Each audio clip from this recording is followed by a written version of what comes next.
Cliff, I'd like to thank you for coming to camp. My name is Thad Johnson with ABC, and I'll be doing your pitching lesson here today. I'm going to take a look at a couple things, including the balance position, direction of home plate, where you're at foot strike, or I call the loaded position, and then your follow through. I'll give you a few pointers just to help you a little bit with your delivery. So the first thing we're going to do is we're going to take you into the balance position. The one thing that we're really focused on at the balance position is, do you stay back? Do you keep your weight back over your back foot, whether you have a short leg or a high leg lift? So working into this position, you do a real good job of keeping your weight back. Okay, your eyes on this particular pitch are focused on the target. The previous pitch that I looked at, one of the pitches in this video, you didn't pick up your target early. You were kind of looking down at your foot, looking at your leg work. So you just want to make sure that and you get a chance to see it later, but you just want to make sure that you're focused on your target. Just one of those things that it just keeps. Now, the more your head moves, your body's going to want to follow, and if your head's turning, opening up, and your eyes are kind of picking up the target late, your body's going to follow that rotation of your head, and you'll tend to get kind of around the baseball a little bit. But at the balance point, Cliff, you look pretty solid. You're nice and tall. You're over that back leg. So we're going to move to the directional phase, and what I'd like to see here is you break your hands. You know, your head's in a good position. You're facing forward. You're carrying a lot of your weight back. You've got a good lean with the back side. Okay, I'd like to see it just be a little bit more upright. But you're doing this to keep your weight back, and you do a pretty good job at foot strike or the loaded position to kind of catch up, to have your backside catch up. But one thing I'd like to see you do is I'd like to see it be a little bit more firm with your front side. Your fingers are kind of pointing that glove out. I'd like to see you just get that forearm, out a little bit more, and tuck the glove to where the target, or the catcher can see inside your glove. So you're going to kind of close that front side off a little bit, be more direct, be real firm with the front side, and get your glove so the open pocket of your glove as you go towards home faces home plate. When you rotate the glove back, you'll look inside of it. But what it's going to do, it's going to firm up your front side. As you approach home plate here, your front side is just kind of in a weak position. And what's going to happen, it's going to kind of drop to your waist. But I'd like to see you just, again, get that glove to be in that open position, palm out towards the target, and what that's going to do is just going to kind of strengthen it out a little bit, and you're going to be able to work into that glove as opposed to letting it fall. As we work in a little bit further to the directional, we're going to talk about the foot strike, and this is where your foot hits the ground.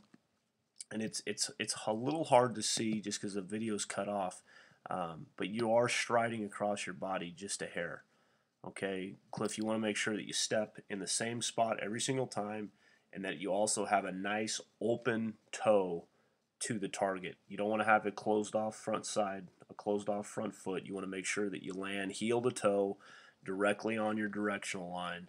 One way to practice this: draw a line in the dirt and just do dry work. It's called a T-line drill, and it gives you immediate feedback whether you're stepping left, right of the line, if you have a closed off front side or a closed off front foot. It'll give you immediate feedback. It's a great drill. My college guys do it every single day for about 5 to 10 minutes. At the loaded position, you want to make sure that this is where you want to make sure that you're upright over your belly button, which you are. Your chin is in line with the belly button, which is good. Elbows below the shoulder, which is awesome. Injury prevention, and you look to be going towards home plate. As we rotate out, here, follow through, you can see that that glove, you start to lose that firm front side as this glove just gets pulled down towards your belt buckle. And ideally, I'd like that glove just to stay right out where it is. I'd like that glove to just stay right here, and your chest works forward into the glove. Now what this is going to do, it's going to get your top half over your front knee. It's going to get your head over your front foot. You're going to be really driving that pitch on a downward angle towards home plate. Because at release point, what we really like to see is that head and that chest get out over your front side. And as you can see, you've got some work to do here. You are releasing the ball further back in the delivery than what you should be doing. Okay, so you've got a good foot to go on your release point. And what they say about releasing the ball closer or further away to home plate, it's perceived velocity. And in every 6 inches you can release that baseball closer to the catcher, closer to your target, the hitter is going to have a perceived velocity increase of 3 miles an hour. So every foot that you can gain on your pitch will be about 6 miles an hour. And that doesn't mean that you're going to go from throwing the ball 70 miles an hour to 76, but you'll still throw the ball 70 miles an hour, but it'll look like it's coming out at 76 because the ball's going to jump on that hitter a little bit later in your delivery, as opposed to right when you release the baseball, a hitter can pick it up, and so that's the point.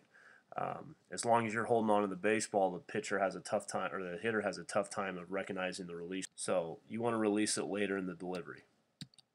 Good drill for this. You can do a one-knee drill where you put yourself out at that loaded position. I'll stop you at the next one. The one-knee drill, you go ahead and stop yourself at the loaded position, and what you'll do is you'll work from this loaded position right here on one knee. So you're going to just sink your back knee into the ground. And you can do this dry work with a towel, with a partner standing out in front of you, where you're just slapping through a target out in front of you with a towel, or you play catch, and I want you to extend the distance out. So what you're doing is you're working on taking that back side, okay, while on a knee, keeping a good firm front side close. You're going to take that back side and you're just going to drive it right into your glove out over your front leg. Okay, it's all on the knee, so you're going to really just feel that back side of the top half really get forward and accelerate through the baseball. It's an awesome drill to do. Again, our pitchers do some form of a loaded sway drill or a one knee drill every single day. So Cliff, I want to thank you for coming to camp. I hope you learned a little bit here today, and we look forward to seeing you out there again sometime soon.